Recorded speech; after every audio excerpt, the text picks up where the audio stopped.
Whoa. I'm running short of words right now, but I cannot afford this because I have to speak. Thank you so much for all the love, for all the warmth. Thank you for accepting me. Thank you very much.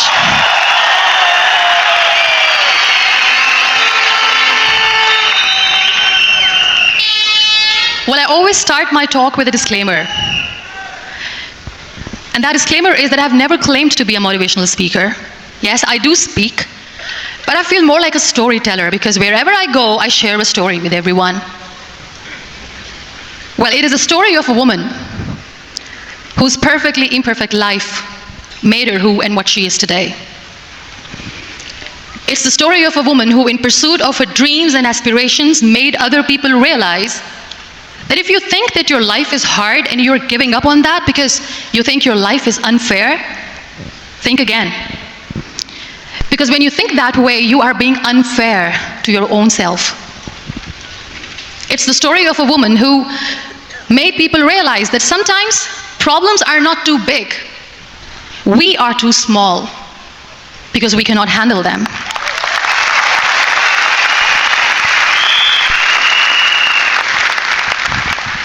It is the story of a woman who with time realized the real happiness doesn't lie in success, money, fame. It lies within. Real happiness lies in gratitude. So I am here and I'm going to share the story of that woman. That is my story. The story of gratitude.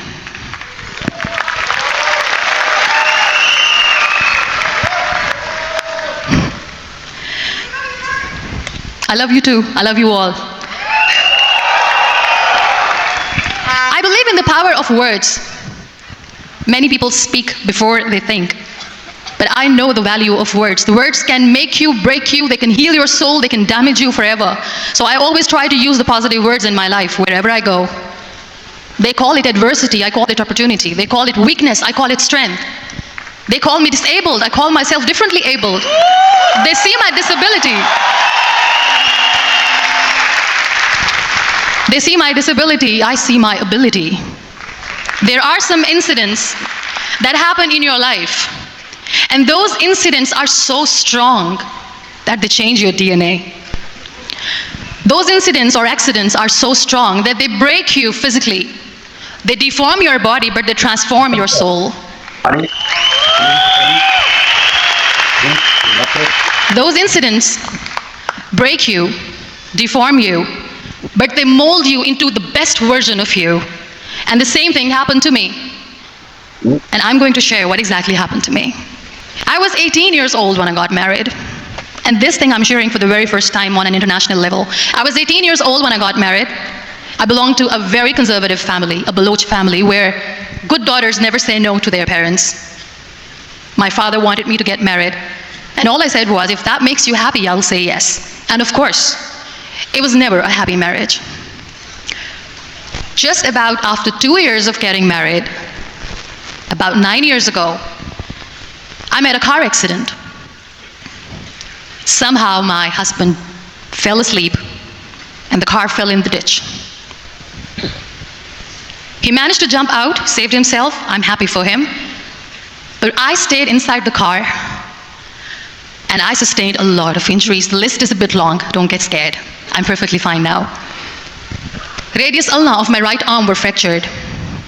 The wrist was fractured. Shoulder bone and collarbone were fractured. My whole rib cage got fractured. And because of the rib cage injury, lungs and liver were badly injured. I couldn't breathe. I lost urinary bowel control. That's why I have to wear the bag wherever I go. But that injury that changed me and my life completely as a person and my perception towards living my life was the spine injury.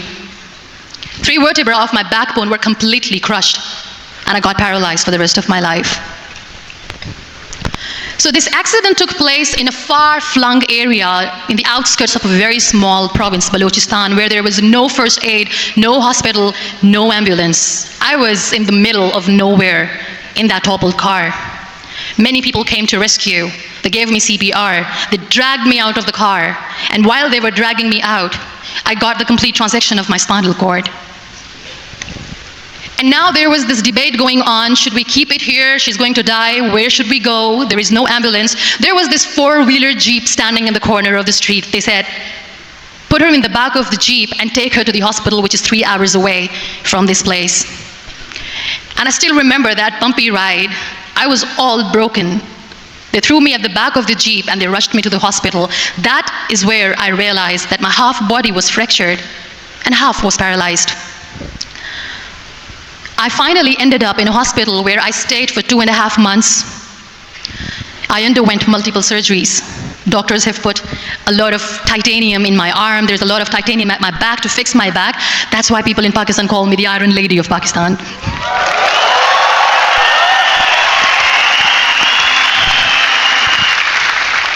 Sometimes I wonder how easy it is for me to describe all this all over again. And somebody has rightly said that when you share your story and it doesn't make you cry, that means you have healed.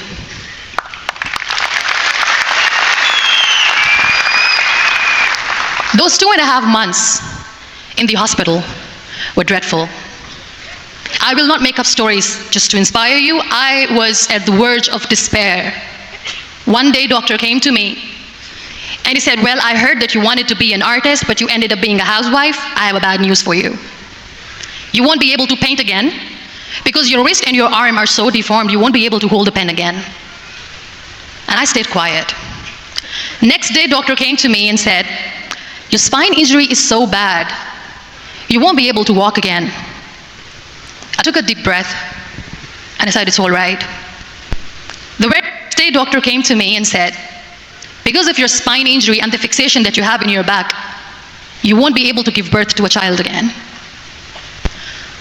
That day, I was devastated. I still remember, I asked my mother, why me? And that is where I started to question my existence. Why am I even alive? What's the point of living? I cannot walk, I cannot paint, fine, I cannot be a mother. And we have this thing in our heads, being women, that we are incomplete without having children. I am going to be an incomplete woman for the rest of my life. What's the point? People are scared. They think that I will get divorced. What is going to happen to me? Why me? Why am I alive? We all try to chase this tunnel. We all do this because we see light in the end of the tunnel, which keeps us going. My dear friends, in my situation, there was a tunnel that I had to roll on, but there was no light. And that is where I realized that the words have the power to heal the soul. My mother said to me, this too shall pass. God has a greater plan for you. I don't know what it is, but He surely has.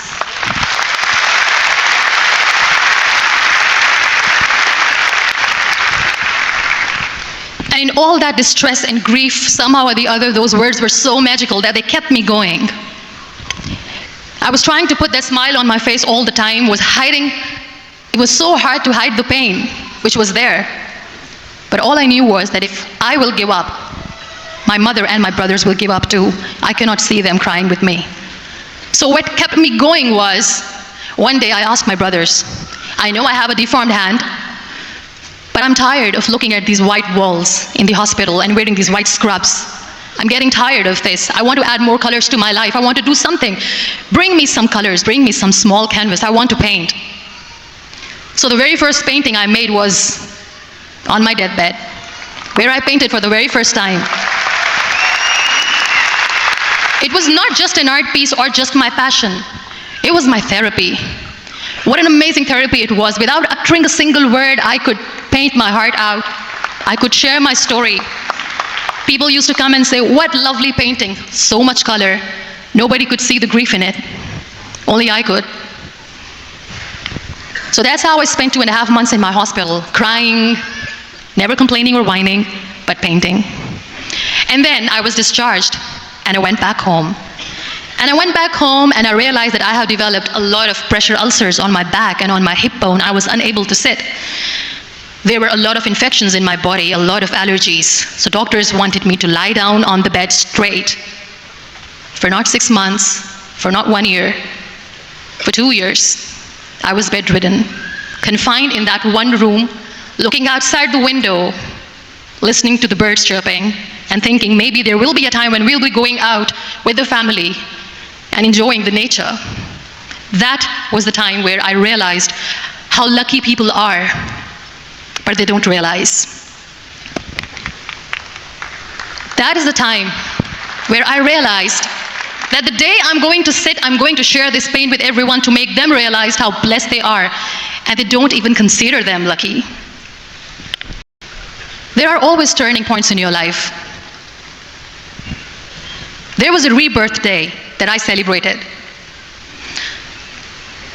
After 2 years and 2.5 months, when I was able to sit on a wheelchair, that was the day when I had the rebirth.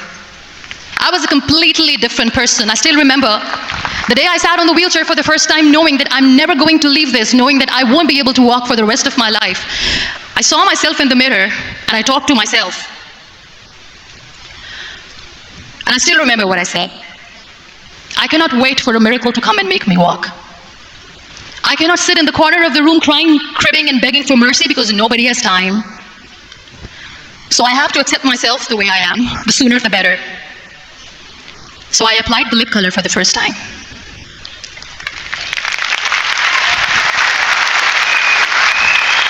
And I erased it.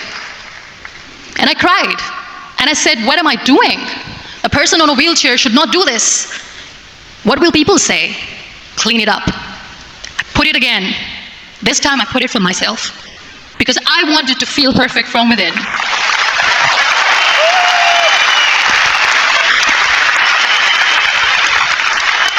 And that day I decided that I'm going to live life for myself.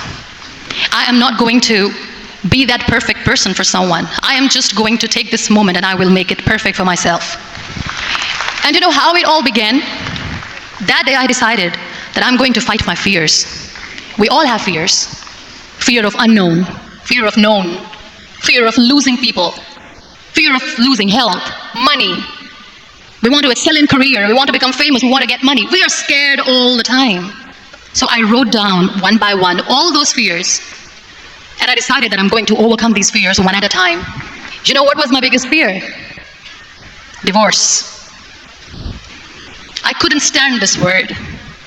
I was trying to cling on to this person who didn't want me anymore, but I said no. I have to make it work.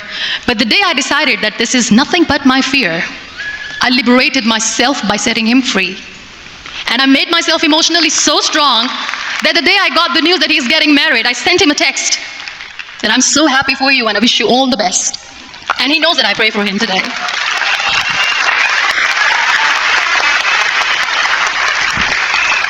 My biggest fear, number 2, was I won't be able to be a mother again. And that was quite devastating for me. But then I realized there are so many children in the world, all they want is acceptance. So there is no point of crying, just go and adopt one. And that's what I did.